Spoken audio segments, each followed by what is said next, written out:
The Big Wave by Pearl S. Buck.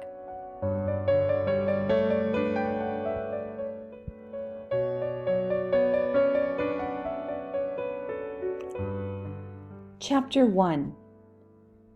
Kino lived on a farm. The farm lay on the side of a mountain in Japan. The fields were terraced by walls of stone, each of them like a broad step up the mountain. Centuries ago, Kino's ancestors had built the stone walls that held up the fields. Above all the fields stood the farmhouse that was Kino's home. Sometimes he felt the climb was a hard one, especially when he had been working in the lowest field and he wanted his supper. But after he had eaten at night and in the morning, he was glad that he lived so high up because he could look down on the broad blue ocean at the foot of the mountain. The mountain rose so steeply out of the ocean that there was only a strip of sandy shore at its foot. Upon this strip was the small fishing village where Kino's father sold his vegetables and rice and bought his fish. From the window of his room, Kino looked down upon the few thatched roofs of the village, running in two uneven lines on both sides of a cobbled street. These houses faced one another, and those that stood beside the sea did not have windows toward it. Since he enjoyed looking at the waves, Kino often wondered why the village people did not. But he never knew until he came to know Jaya, whose father was a fisherman. Jaya lived in the last house in the row of houses toward the ocean, and his house did not have a window toward the sea either. "Why not?" Kino asked him. "The sea is beautiful." "The sea is our enemy," Jaya replied.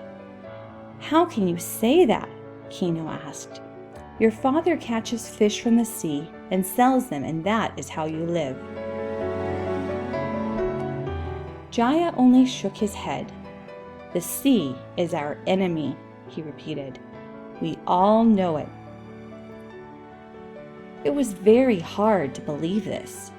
On hot sunny days when he had finished his work, Kino ran down the path that wound through the terraces and met Jaya on the beach. They threw off their clothes and jumped into the clear sea water and swam far out toward a small island which they considered their own. Actually, it belonged to an old gentleman whom they had never seen except at a distance. Sometimes in the evening he came through the castle gate and stood looking out to sea.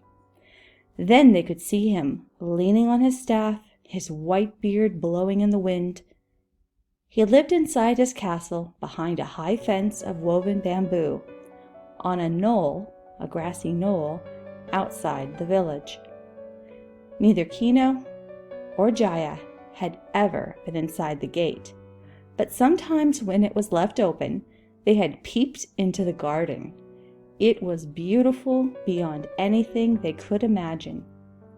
Instead of grass, the ground was covered with deep green moss shaded by pine trees and bamboos, and every day gardeners swept the moss with bamboo brooms until it was like a velvet carpet. They saw old gentlemen walking under distant trees in a silver gray robe, his hands clasped behind his back, his white head bent. He had a kind, wrinkled face, but he never saw them. "I wonder if it is right for us to use his island without asking," Kino asked today when they reached its beach of smooth, white sand. "He never uses it himself," Jaya replied. "Only the sacred deer live here." The island was full of sacred deer. They were not afraid, for no one hurt them. When they saw the two boys, they came to them, nuzzling into their hands for food. Sometimes Kino tied a little tin can of cakes about his waist and brought them with him to feed the deer. But he seldom had a penny, and now he reached high and picked the tender shoots of the rushes for them.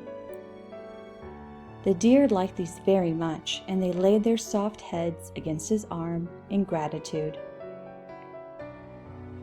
Kino longed to sleep on the island some night, but Jaya was never willing. Even when they spent only the afternoon there, he looked often out over the sea. "What are you looking for?" Kino asked. "Only to see that the ocean is not angry," Jaya replied. Kino laughed. "Silly," he said, "the ocean cannot be angry." "Yes, it can," Jaya insisted. "Sometimes the old ocean god begins to roll in his ocean bed and to heave up his head and shoulders, and the waves run back and forth. Then he stands upright and roars, and the earth shakes under the water.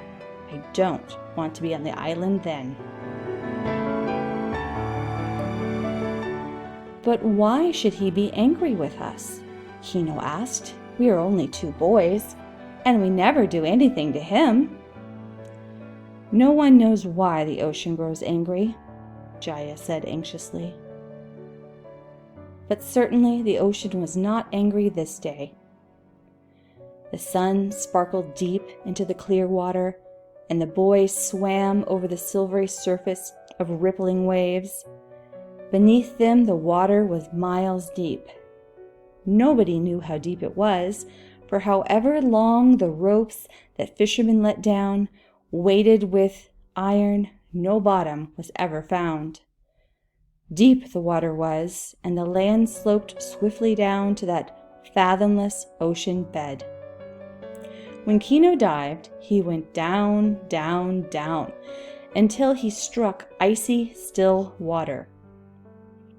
Today, when he felt the cold grasp his body,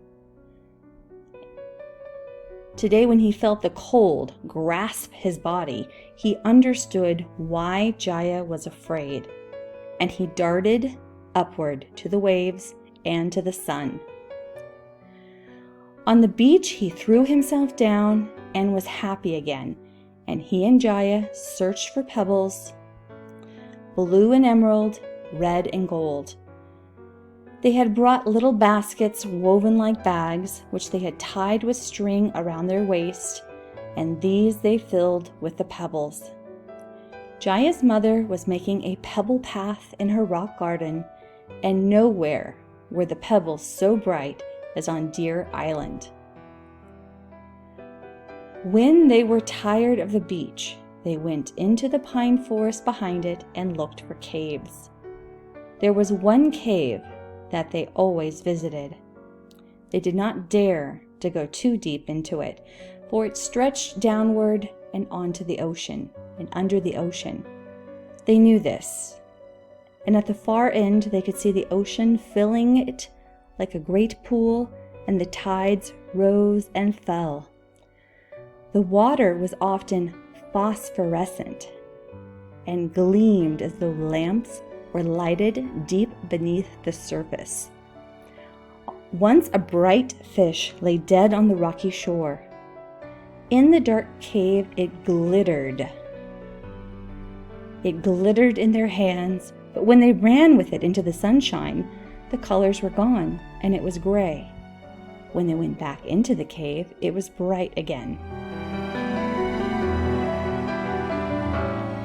But however good a time they had on the island, Jaya looked often at the sun. Now he ran out on the beach and saw it sinking toward the west, and he called to Kino. "Come quickly, we must swim home."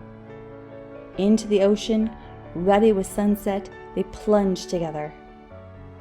The water was warm and soft and held them up, and they swam side by side across the broad channel. On the shore, Jaya's father was waiting for them. They saw him standing, his hands shading his eyes against the bright sky, looking for them. When their two black heads bobbed out of the water, he shouted to them and waded out to meet them. He gave a hand to each of them, pulling them out of the white surf. "You have never been so late before, Jaya," he said anxiously. "We were in the cave, Father," Jaya said. But Jaya's father held him by the shoulders. "Do not be so late," he said. And Kino, wondering, looked at him and saw that even this strong fisherman was afraid of the anger of the sea. He bade them good night. He said good night, waved his hand. He bade them good night and climbed the hill to his home and found his mother ready to set the supper on the table. The food smelled delicious. Hot, fragrant rice, chicken soup, brown fish. No one was worried about Kino. His father was washing himself, pouring water over his face and head with a dipper, and his little sister Setsu was fetching the chopsticks. In a few minutes, they were all sitting on the clean mat around a low, square table, and the parents were filling the children's bowls. Nobody spoke, for it is not polite to speak until the food is served and everybody has had something to eat. But when the supper was over, and Kino's father was drinking a little hot wine out of a very small cup, and his mother was gathering together the black lacquered wood rice bowls, Kino turned to his father. "Father, why is Jaya afraid of the ocean?" he asked. "The ocean is very big," Kino's father replied. "Nobody knows its beginning or its end." "Jaya's father is afraid too," Kino said. "We do not understand the ocean," his father said. "I am glad we live on the land," Kino went on. "There is nothing to be afraid of on our farm." "But one can be afraid of the land too," his father replied.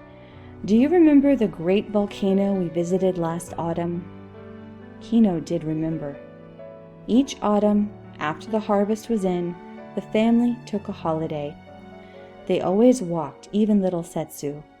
They carried packs of food and bedding on their backs, and in their hands tall staffs to help them up the mountainsides, and then, forgetting all their daily tasks, they walked to some famous spot. At home, a kind neighbor tended the chickens and looked after the place. Last autumn, they had gone to visit a great volcano 20 miles away.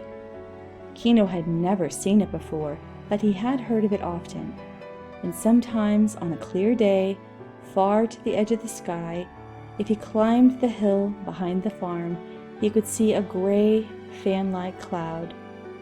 It was the smoke from the volcano, his father had told him. Sometimes the earth trembled, even under the farm. That was the volcano, too. Yes, he could remember the great, yawning mouth of the volcano. He had looked down into it, and he had not liked it.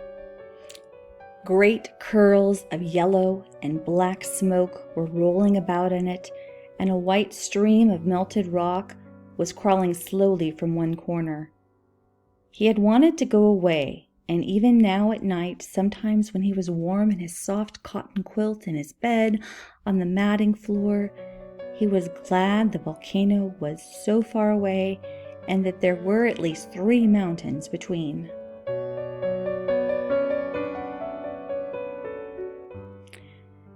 Now he looked at his father across the low table. "Must we always be afraid of something?" he asked. His father looked back at him. He was a strong, wiry, thin man, and the muscles on his arms and legs were corded with hard work. His hands were rough, but he kept them clean, and he always went barefoot, except for straw sandals. When he came into the house, he took even these off. No one wore shoes in the house. That was how the floors kept so clean. "We must learn to live with danger," he now said to Kino. "Do you mean the ocean and the volcano cannot hurt us if we are not afraid?" Kino asked. "No. his father replied. "I did not say that. Ocean is there, and volcano is there. It is true that on any day, ocean may rise into storm and volcano may burst into flame. We must accept this fact, but without fear. We must say, 'Someday I shall die.' And what does it matter whether it is by ocean or volcano, or whether I grow old and weak?" "I do not want to think about such things," Kino said. "It is right for you not to think about them," his father said. "Then do not be afraid. When you are afraid, you are thinking about them all the time. Enjoy life and do not fear death. That is the way of a good Japanese." There was much in life to enjoy. Kino had a good time every day. In the winter, he went to a school in the fishing village, and he and Jaya shared a seat. They studied reading and arithmetic and all the things that other children learn at school. But in the summer, Kino had to work hard on the farm, for his father needed help. Even Setsu and the mother helped when the rice seedlings had to be planted in the flooded fields on the terraces, and they helped too when the grain was ripe and had to be cut into sheaves and threshed. On those days, Kino could not run down the mountainside to find Jaya. When the day was over, he was so tired he fell asleep over his supper. But there were days when Jaya also was too busy to play. Word came in from the fishermen up the coast that a school of fish was passing through the channels, and then every fishing boat made haste to sail out of the bays and inlets into the main currents of the sea. Early in the morning, sometimes so early that the light was still that of the setting moon, Jaya and his father sailed their boat out across the silvery sea to let down their nets at dawn. If they were lucky, the nets came up so heavy with fish that it took all their strength to haul them up, and soon the bottom of the boat was flashing and sparkling with the wriggling fish. Sometimes, if it were not seed time or harvest, Kino went with Jaya and his father. It was an exciting thing to get up in the night, dress himself in his warm padded jacket tied around his waist. Even in summer, the wind was cool over the sea at dawn. However early he got up, his mother always got up too, and gave him a bowl of hot rice soup and some bean curd, tofu, and hot tea before he started. Then she packed his lunch in a clean little wooden box, cold rice and fish and a bit of radish pickle. Down the stone steps of the mountain path, Kino ran straight to the narrow dock where the fishing boats bobbed up and down on the tide. Jaya and his father were already there, and in a few minutes the boat was nosing its way between the rocks out to the open sea. Sails set and filling with the wind, they sped straight into the dawn-lit sky. Kino crouched down on the floor behind the bow and felt his heart rise with joy and excitement. The shore fell far behind them, and the boat took on the deep swell of the ocean. Soon they came to a whole fleet of fishing boats, and then together they flew after the schools of fish. It was like being a bird in a flock flying into the sky. How exciting it was, too, to pull up the fish. At such times, Kino felt Jaya was more lucky than he. Fish harvest was much easier than rice harvest. "I wish my father were a fisherman," he would tell Jaya. "It is stupid to plow and plant and cut the sheaves when I could just come out like this and reap fish from the sea." Jaya shook his head. "But when the storms come, you wish yourself back upon the earth," he said. Then he laughed. "How would fish taste without rice? Think of eating only fish." "We need both farmers and fishermen," Jaya's father said. On days when the sky was bright and the winds mild, the ocean lay so calm and blue that it was hard to believe it could be cruel and angry. Yet even Kino never quite forgot that under the warm blue surface the water was cold and green. When the sun shone, the deep water was still. But when the deep water moved and heaved and stirred, then Kino was glad that his father was a farmer and not a fisherman. And yet one day, it was the earth that brought the big wave. Deep under the deepest part of the ocean, miles under the still green waters, fires raged in the heart of the earth.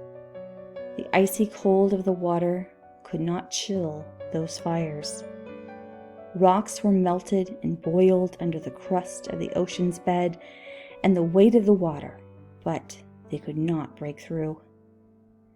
At last the steam grew so strong that it forced its way through to the mouth of the volcano. That day, as he helped his father plant turnips, Kino saw the sky overcast halfway to the zenith, the top. "Look, father," he cried. "The volcano is burning again." His father stopped and gazed anxiously at the sky. "It looks very angry," he said. "I shall not sleep tonight." All night, while the others slept, Kino's father kept watch. When it was dark, the sky was lit with red and the earth trembled under the farmhouses. Down at the fishing village, lights in the little houses showed that other fathers watched too. For generations, fathers had watched earth and sea. Morning came, a strange, fiery dawn. The sky was red and gray, and even here upon the farms, cinders and ash fell from the volcano. Kino had a strange feeling when he stepped barefoot upon the earth that it was hot under his feet. In the house, the mother had taken down everything from the walls that could fall or be broken, and her few good dishes she had packed into straw in a basket and set outside. "Shall we have an earthquake, father?" Kino asked as they ate breakfast. "I cannot tell, my son," his father replied. "Earth and sea are struggling together against the fires inside the earth." No fishing boats set sail that hot summer morning. There was no wind. The sea lay dead and calm, as though oil had been poured upon the waters. It was a purple gray, suave and beautiful. But when Kino looked at it, he felt afraid. "Why is the sea such a color?" he asked. "Sea mirrors sky," his father replied. "Sea and earth and sky. If they work together against man, it will be dangerous indeed for us." "Where are the gods at such a time?" Kino asked. "Will they not be mindful of us?" "There are times when the gods leave man to take care of himself," his father replied. "They test us to see how able we are to save ourselves." "And if we are not able?" Kino asked. "We must be able," his father replied. "Fear alone makes man weak. If you are afraid, your hands tremble, your feet falter, and your brain cannot tell hands and feet what to do." No one stirred from home that day. Kino's father sat at the door, watching the sky and the oily sea, and Kino stayed near him. He did not know what Jaya was doing, but he imagined that Jaya too stayed by his father. So the hours passed until noon. At noon, his father pointed down the mountainside. "Look at Old Gentleman's castle," he said. Halfway down the mountainside on the knoll, the grassy knoll, where the castle stood, Kino saw a red flag rise slowly to the top of a tall pole and hang limp against the gray sky.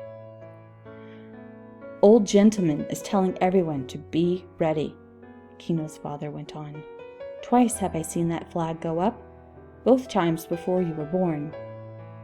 "Be ready for what?" Kino asked in a frightened voice. "For whatever happens," Kino's father replied. At 2 o'clock, the sky began to grow black. The air was as hot as though a forest fire were burning, but there was no sign of such a fire.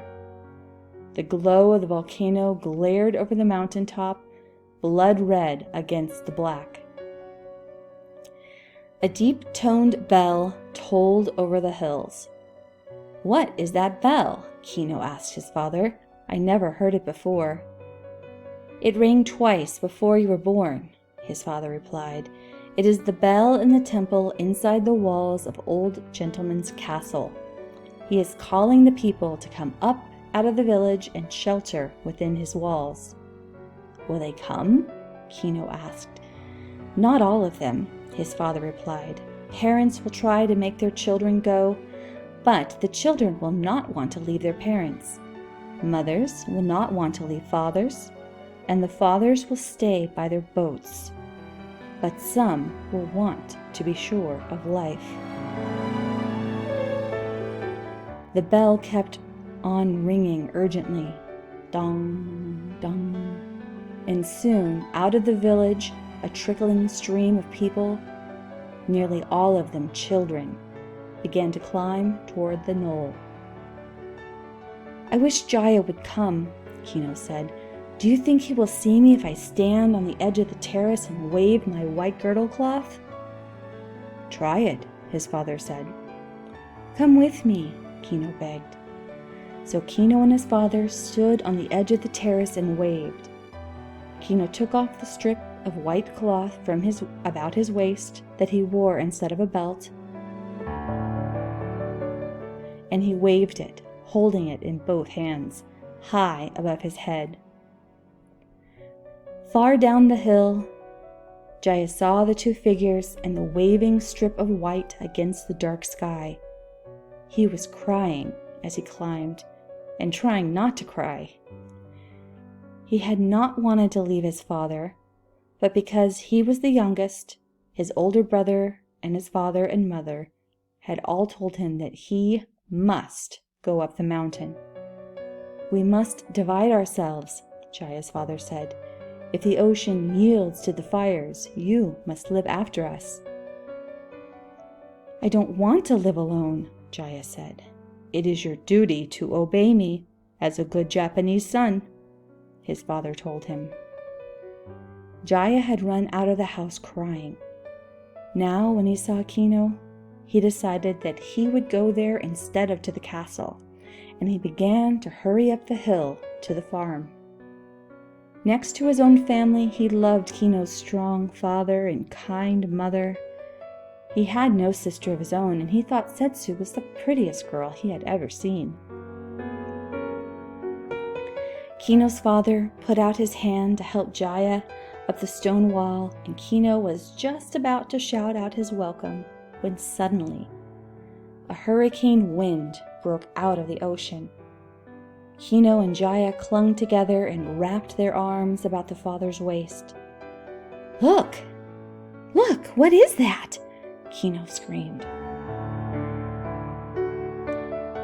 The purple rim of the ocean seemed to lift and rise against the clouds. A silver-green band, a bright sky, appeared like a low dawn above the sea. "May the gods save us," Kino heard his father mutter. The castle bell began to toll again, deep and pleading. Ah! But would the people hear it in the roaring wind? Their houses had no windows toward the sea. Did they know what was about to happen? Under the deep waters of the ocean, miles down under the cold, the earth had yielded at last to the fire. It groaned and split open, and the cold water fell into the middle of the boiling rocks. Steam burst out and lifted the ocean high into the sky in a big wave. It rushed toward the shore, green and solid, frothing into white at its edges. It rose higher and higher, lifting up hands and claws.